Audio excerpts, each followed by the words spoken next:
Okay, welcome to Cio and Enjoy Podcast. Our passion, your entertainment.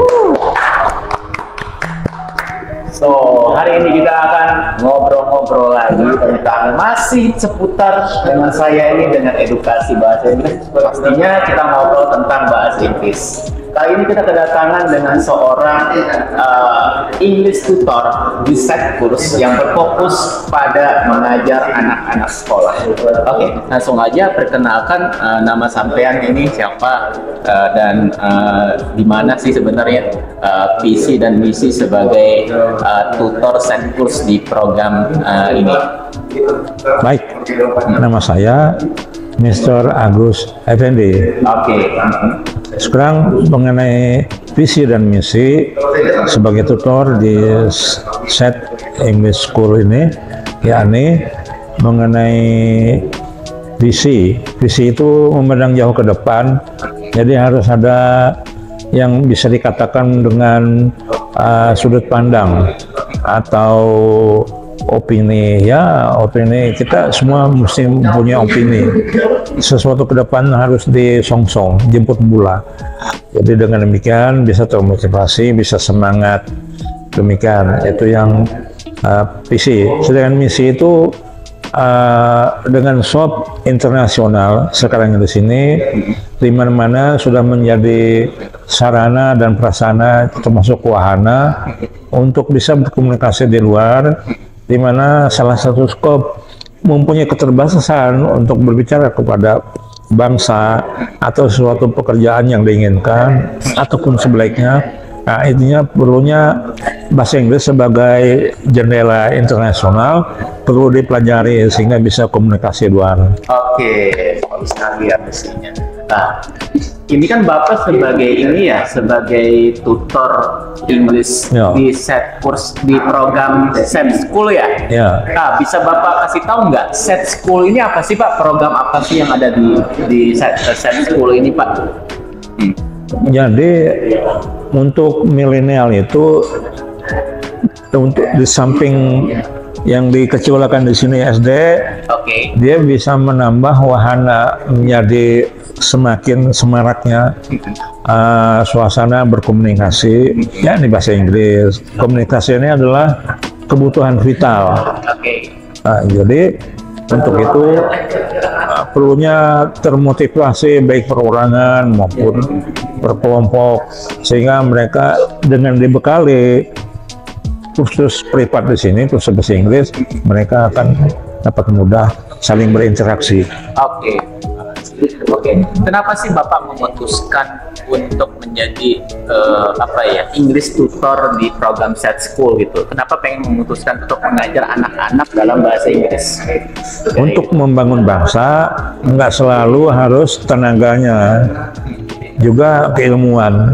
Jadi dengan ditunjang keilmuan, disinilah perlunya sesuatu yang sebenarnya murah. Murah. Jadi mereka tidak lagi minder, dapat mencapai sesuatu urusan tempat pada waktunya dengan hemat dan seefisien mungkin.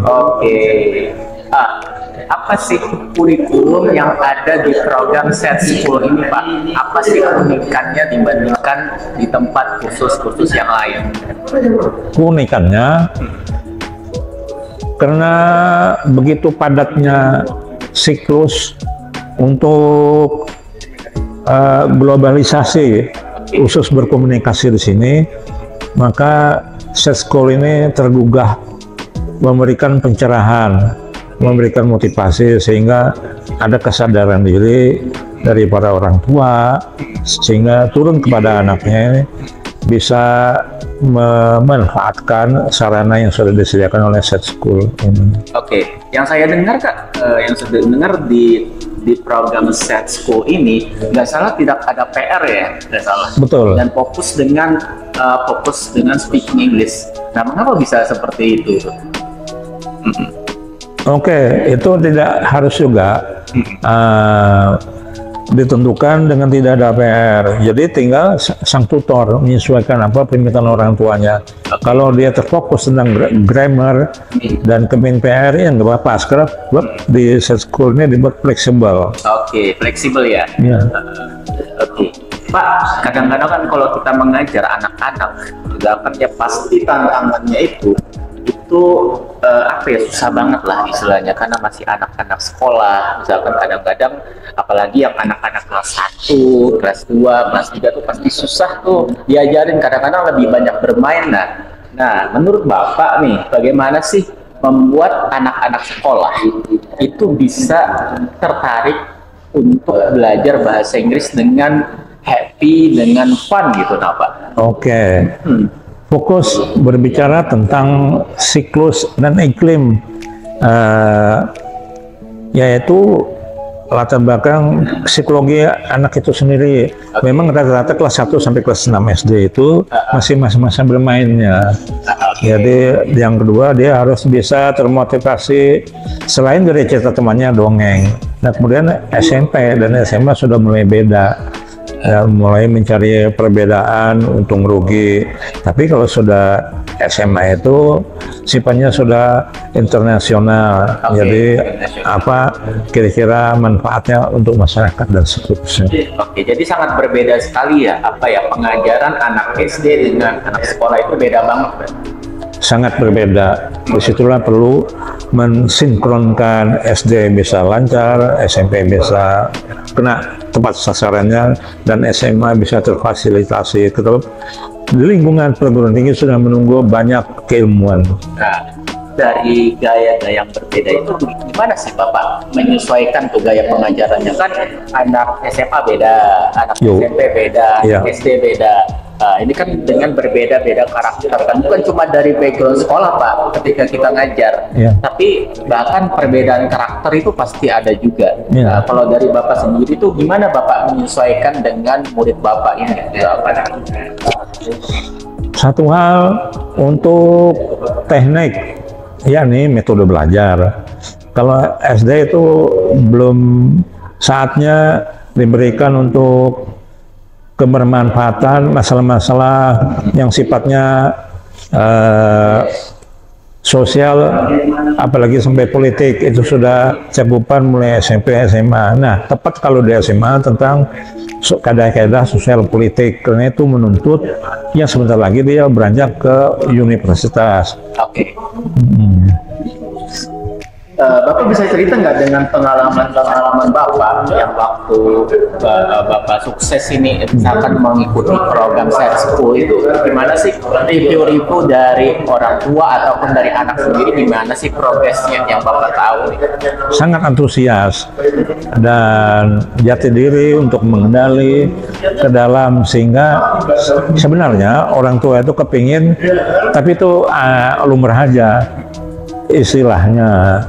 Mereka dalam bayang mereka tuh kalau perlu sampai 2 bulan sudah lancarnya luar biasa. Padahal itu nggak mesti ke sana ya, paling. Apakah memang bisa Pak langsung misalkan sebulan itu lancar bahasa Inggris? Menurut Bapak tuh mustahil atau enggak sih sebenarnya? Bukan mustahil sih, tapi itu teoritikal.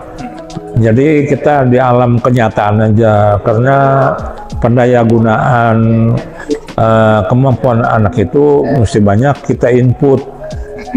Salah satu contoh, kita ke sebelah dunia komputer, dia diinput sehingga dia berkemampuan si robot. Nah, saya sedikit masuk ke dunia elektronik. Jadi kalau manusia atau anak-anak itu seberapa banyak sudah kita tanamkan, disitulah nanti dia ada feedbacknya lagi untuk dia berbicara. Misalkan tentang dunia biologi, ketika kita biologi kita tumbuh kembangkan lewat cerita, speaking di sana. Nah, kalau misalkan tentang keterampilan, kalau ada pencampur adukan keterampilan dengan biologi tadi, itu jadi kacau sehingga lambat program pengajaran speakingnya. Oh, jadi karena sebenarnya pendidikan itu lambat karena multitasking. sebenarnya kan Pak, nanti mau belajar biologi, mau belajar ini. Itu ya, kecampuran. Kadang-kadang kita masih di Indonesia pendidikannya kita harus bisa semuanya. Padahal kan potensi anak itu beda. Iya. Bahkan di luar negeri sendiri, nggak salah di Finlandia, nggak salah itu nggak salah tidak ada namanya semua pelajaran itu dipelajari. Ya. Kayak gitu. Dan juga dia punya berprinsip dia learning by doing. Dan ini yang membuat kita istilahnya terinspirasi lah dari Setkus ini kan untuk mengembangkan untuk fokus aja ke satu hal, yaitu speaking bahasa Inggris. Kadang-kadang orang tua pasti menganggap nilai itu pastilah istilahnya, karena nilai itu harus tinggi misalkan. Kalau menurut Bapak nih misalkan pasti ada kan komen misalkan ya, kenapa nih misalkan sudah ngeles tapi nilainya nggak tinggi. Menurut Bapak itu gimana? Apakah itu sesuai nggak dengan visi dan misi dari Setkus sendiri? Secara filsafat, nilai nggak menentukan segala-galanya, tapi kepribadian yang diintegrasikan dari input beberapa hal dalam satu keilmuan. Jadi yang paling penting adalah untuk kedepannya sebenarnya bahasa Inggris kan bukan untuk nilai kan Pak? Enggak juga. Kayak gitu. Kedepannya. Bisa nggak salah ada cerita ya dari review-review bagus ya dari program Set School ini ya. Nggak salah dari yang saya tahu ya dari murid Bapak sendiri yaitu Raisa sama Brian. Bisa dipisahkan ceritanya gimana nih? Nah, satu ada lagi. Pengalamannya. Dia ini berdua murid SMA.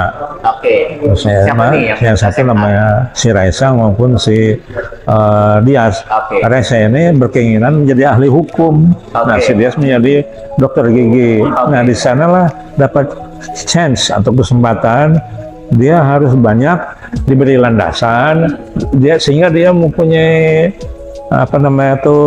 di bawah sadar bakal jadi dokter gigi misalkan yang bernama si Dias, tanpa dia merasa terlalu banyak kehati-hatian, rasa ragu-ragu. Di sini mendramakan ya, kalau misalkan dia waktu belajar dia seakan-akan jadi dokter segala. Itulah teknik dari sang tutor. Nanti beberapa landasan grammarnya, tapi jangan kaku. Baru speakingnya, baru hal-hal yang berhubungan dengan dunia kedokteran. Ya, jadi pengajaran Bapak itu sesuai dengan background dan keinginan dari cita-citanya. Misalkan kalau dia mau hukum nih, pasti nanti kita kosakatanya mungkin masalah hukum, Iya. Kalau dokter mungkin masalah dokter, itu yang membuat nggak salah anak-anak senang karena dia bakal relate dengan kehidupan nantinya istilahnya. Iya, betul-betul. Nah, kalau yang Brian tuh gimana untuk tantangannya segala? Brian ini punya tipikal sendiri. Saya menemukan bahwa dia nggak seperti hal yang kita duga. Oh, dia SMP. Memang dia SMP di kelas 2. Rata-rata SMP itu secara mental periang, termotivasi, dan punya keingintahuan. Tapi disinilah seninya seorang tutor. Dia tipe-tipe kalem, tipe-tipe pragmatis. Jadi dia menyerap semua, baru dia. Tapi dia sangat piawai, sangat pandai dalam hal mengadaptasi apa-apa yang ditanyakan oleh gurunya. Dia sangat pandai. Iya, nggak salah saya itu ya, memberikan arahan ya agar mengumumkan apa yang dia suka dulu kan. Betul. Iya. Ya, terus setelah saya arahkan itu gimana Pak? Kayak Bapak saya prokesnya lah si Brian ini istilahnya. Karena kan dia suka ngomongin apa sih Pak? Saya di bahasa Inggris. Katanya dia kepingin jadi pilot. Jadi di sana difasilitasi hal-hal yang berhubungan tentang profesionalitas seorang pilot. Jadi bukan yang sebagaimana pekerjaan yang kasar-kasar di sana. Jadi ketika membicarakan apa yang dia suka, maka pada saat itu dia mau melatih kan bahasa Inggris. Iya. Ini nih kan kita sudah sebagai seorang tutor, kita sudah membantu mereka lah istilahnya untuk fokus speaking English. Kan tugas untuk mengembangkan potensi anak dalam bahasa Inggris itu Pak, sebenarnya bukan tugas tutor aja kan. Menurut saya itu tugas orang tua juga, ya kan Pak? Nah, menurut Bapak, nasihat apa nih yang cocok banget untuk orang tua dalam yang pengen mengembangkan anaknya untuk bisa lancar dalam speaking English? Wah, ini sangat bagus sekali pertanyaannya. Sebenarnya ini mengarah kepada saran, bukan pertanyaannya. Ya, Anda Bapak ya sarannya. Memang itu saya tunggu-tunggu itu. Ya, berikan sarannya Pak Ahmad. Jadi memang ada koordinasi baik langsung maupun tidak langsung dari tutor atau dari orang tua kepada anak, sehingga ada sinergi anak kepada orang tua, anak kepada tutor. Nah, di sini dalam satu hal, di sisi sebelahnya dari orang tua ke anak itu sangat membantu supaya dia termotivasi, ada keinginan, ada kegairahan belajar. Jadi orang tua sebaiknya, alangkah baiknya orang tua itu sedikit banyak mesti menguasai misalkan bahasa Inggris juga, tentang bahasa Inggris, dan juga melatih juga dengan praktis juga. Sedapat-dapatnya. Tidak harus dia ahli bahasa Inggris juga orang tua, apakah dari ibunya atau ayahnya, sehingga apa yang sudah di-download oleh orang tuanya besok akan ditanyakan oleh tutornya, jadi gayung bersambut. Nah, berarti sebenarnya bukan tugas anak-anak aja kan yang belajar, orang tua juga selalu belajar harus agak bahasa Inggris. Kalau anaknya pengen bahasa Inggris, orang tuanya juga harus bahasa Inggris dong sebenarnya. Paling tidak memberikan wadah, melatih terus dan mengontrol misalkan. Nggak selalu harus kita harus ahli bahasa Inggris. Nonton ini loh, nonton bahasa Inggris misalkan. Nah, itu sebenarnya juga Pak, sebenarnya atau kartun-kartun yang bersubtitle bahasa Inggris. Nah, itu ya misalkan atau lagunya lagu dengan judul-judul bahasa Inggris. Jadi kalau lingkungan, apalagi lingkungan terdekat di keluarga, itu bakal akan lebih cepat progresnya dalam speaking English. Tidak selalu bergantung dengan tutor. Ini yang paling penting. Kayak gitu. Pendidikan itu di mana aja bisa, mulai paling dekat dimulai dari lingkungan keluarga. Iya. Ya kan? Bapak ini kan sudah lama ya menjadi tutor set course ya Pak. Mungkin berapa lama sudah Pak? 4 bulanan. Ada 4 bulanan ya. Oke. Apa sih yang membuat Bapak memotivasi dan inspirasi Bapak sebagai English tutor untuk anak-anak sekolah di set course ini? Baik SD, khususnya SMP dan lebih khusus lagi SMA. 3 jenjang pendidikan ini sudah saatnya mereka dari 3 jenjang pendidikan ini dibuka selebar-lebarnya, memang untuk biar mata dunia bisa melihat betapa bagusnya, betapa jayanya, betapa termasuk merdekanya bangsa Indonesia. Karena bangsa Indonesia kalau secara idealisme, mengapa tidak kita mengatakan bangsa yang maju termasuk pemimpin dunia? Mengapa tidak? Karena yang dikatakan bangsa memimpin dunia itu dia harus ada mencakup segala aspek, baik sosial, politik, hukum, apalagi ekonomi, termasuk pendidikan.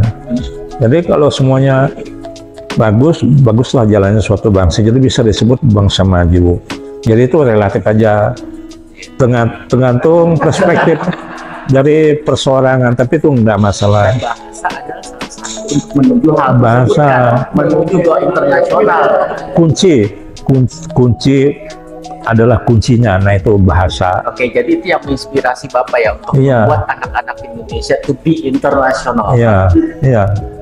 Jadi supaya tidak ada keterpurukan. Supaya tidak ketertinggalan kan istilahnya. Iya. Sebelum kita tutup nih podcast ini, coba Bapak mungkin berikan nasihatnya kepada para mungkin next teacher sebagai pendamping anak-anak masa depan nih. Gimana sih mengajar bahasa Inggris yang fun, yang enak, yang enjoy untuk anak-anak ke depannya? mungkin bisa disampaikan. Oke, kita jangan sampai menjadi suatu masyarakat keluskop komunal itu bangsa yang tertinggal. Jadi kalau sudah tertinggal itu akhirnya minder. Maaf, minder itu oleh ahli psikologi kedokteran adalah sesuatu penyakit. Mohon maaf. Jadi begitu ada rasa confidence, percaya diri, nah disitulah ada namanya berbaik sangka terhadap tantangannya itu. Jadi berbaik sangka, motivasi, ya, timbul spirit. Jadi kita untuk nggak menjadi bangsa terkebelakang, mari kita menggugah motivasi sesuai dengan bakat anak-anak tersebut. Kalau SD sesuaikan aja. Harus sesuai kurikulum kan Pak? Bisa. Dari itu Pak. Disesuaikan kurikulum juga. Kita bisa ngajar dari film, kita bisa ngajar dari lagu, apa yang Bapak sampaikan juga dari kartun-kartun, nggak salah yang saya lihat itu. Itu satu jadi inspirasi dan apa ya bahwa mengajar bahasa Inggris itu bukan di buku doang loh, di tempat-tempat lain itu bahkan sekarang kita bisa belajar dengan teknologi, dengan YouTube, bahkan dengan robot Pak, dengan AI itu kita bisa belajar. Oleh karena itu kita gunakan teknologi sekarang untuk mempermudah para murid-murid kita untuk bisa belajar bahasa Inggris. Itu aja yang kita sampaikan. Thank you banget buat podcastnya Mr. Agus. Mudah-mudahan bermanfaat dan bisa menginspirasi para guru-guru yang ada di Indonesia. Amin. Kita tutup dulu. Oke, di chill and enjoy podcast. Our passion, your entertainment.